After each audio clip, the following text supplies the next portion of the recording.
Hey everybody, Winter here.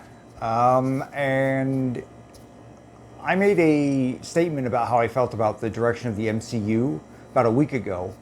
And I specifically made that video before I went to see Shang-Chi and the Legend of the Ten Rings, because I wanted to see if it followed that same pattern. Was I right? I'm eating crow. Kind of. No, Shang-Chi broke the trend. It absolutely broke the trend.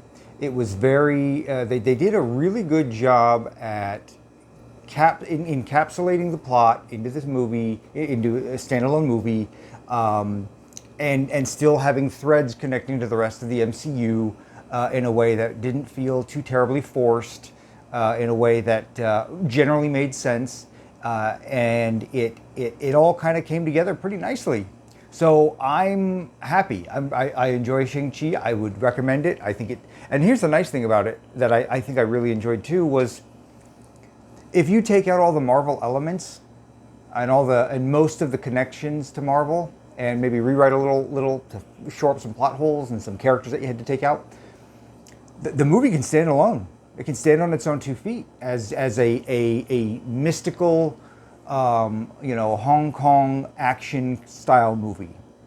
So kudos to them. And now I'm not going to do a whole review of the movie or anything like that. One, I need to say right now, Shang-Chi broke the trend. It stood on its own. I like the characters. There were definitely connectors connecting it to the rest of the universe, but for the most part, they all felt organic, as opposed to being shoehorned in and breaking the flow of what was otherwise a decent plot, which is my concern with a lot of what's going on right now. Um, you know, and it just works. It works. Now, was it perfect? No, but it was still really good, really enjoyable. I was able to suspend my disbelief for the whole movie. I'm sure there are some other major plot holes that if I really think about it, I'm like, yeah, okay, that doesn't really make a whole lot of sense. However, I have heard some people argue about plot holes that they thought existed in the movie, and I'm like, I didn't. I still disagree with you that that's a plot hole because I think that it makes sense. You're almost being deliberately obtuse in not seeing an obvious way that point A can connect to point C through point B, even if they didn't show point B in the movie. So yeah, I would recommend it. It broke the trend that I was worried about. My prediction for Shang-Chi in that sense was wrong. However, I still have an overall concern for the rest of the MCU and some of the other shows that are coming to come out, that it's going to kind of fall back right into that kind of, tempo of, it's like, this could have been so much better if they weren't locked into some of these plot points that I feel are there. And we'll just have to wait and see. But yeah, I would recommend Shang-Chi. So that sums that up. I just want to make a couple of comments about the movie for anybody who's still watching. It's really multi-layered. It's a multi-layered movie, and there's a lot of symbology there, and it deals with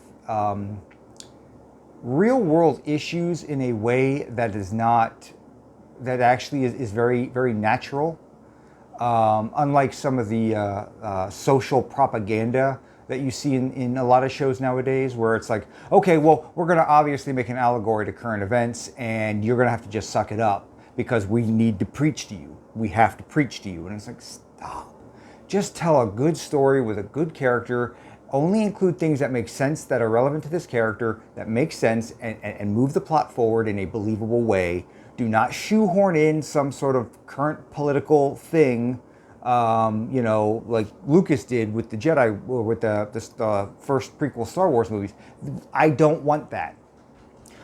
You can cover those themes if the movie you're writing makes sense and would naturally kind of flow in the same direction.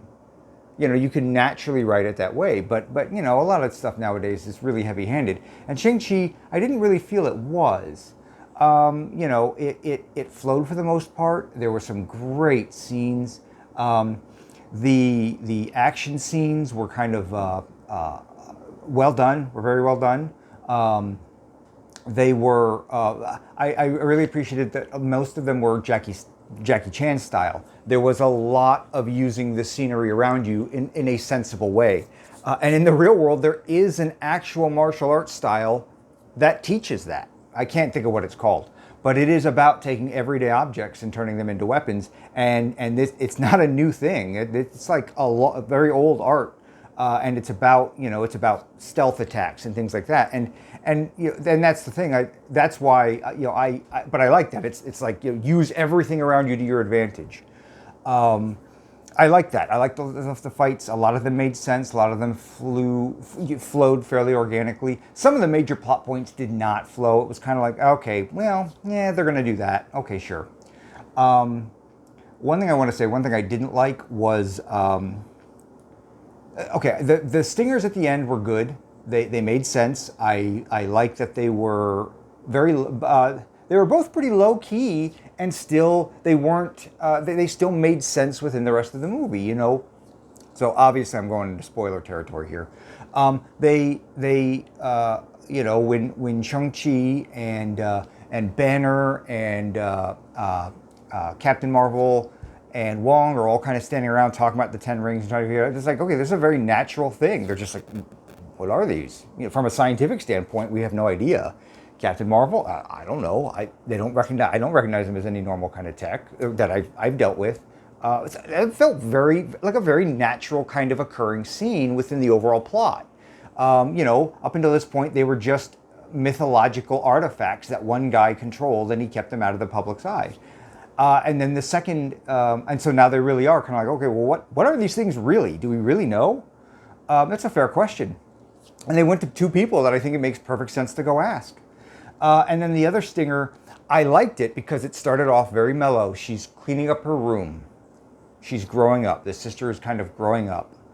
Where she was growing up into, I knew where they were going to take her.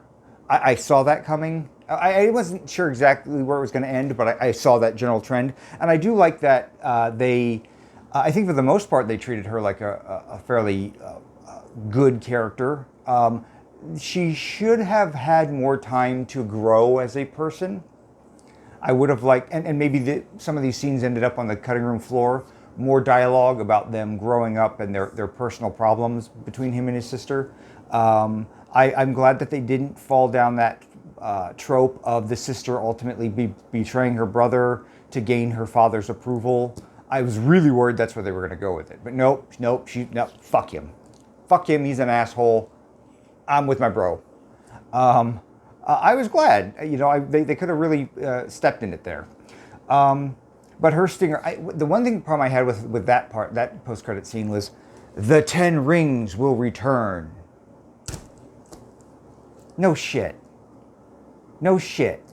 We figured that part out already. We're like, oh, okay, she's rebuilding the 10 rings in her own image. Cool. The 10 rings will return. It's like, oh, no shit. Do you think I'm stupid? You think I can't figure that out? Other than that, a couple the bad guy does a couple stupid things. That in hindsight, it's like, well, that could have probably been handled easier. But again, on the other hand, and I really, in some ways, I want to argue with some of the critics who are ripping apart the plot holes in some of these big budget movies. Well, this and this didn't. I was like, yeah, real quick. The father, why did he do all this stuff to bring his kids back when it was right around the corner? He should have never even invited them. He should have just stolen their pendants and Why? Because he was a father who wanted to reconnect with his kids. That's pretty good motivation. And he will do stupid things, and he does stupid things to try and reunite with his wife. I understood that. I thought it was pretty obvious.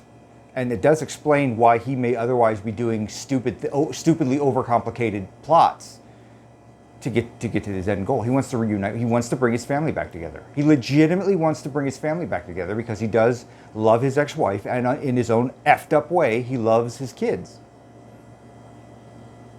So, but anyway, maybe I should do videos where I'm undermining these what people are. Oh, that's a huge plot hole. I'm like, no, it's not. No, it's not. But anyway, that's maybe something for later. But anyway, I'm eating crow. I was wrong about Shang-Chi. But am I wrong in the long term? We'll see. Oh, go see it, by the way. If I didn't get that out there, I think you should go see it. Wintermute out.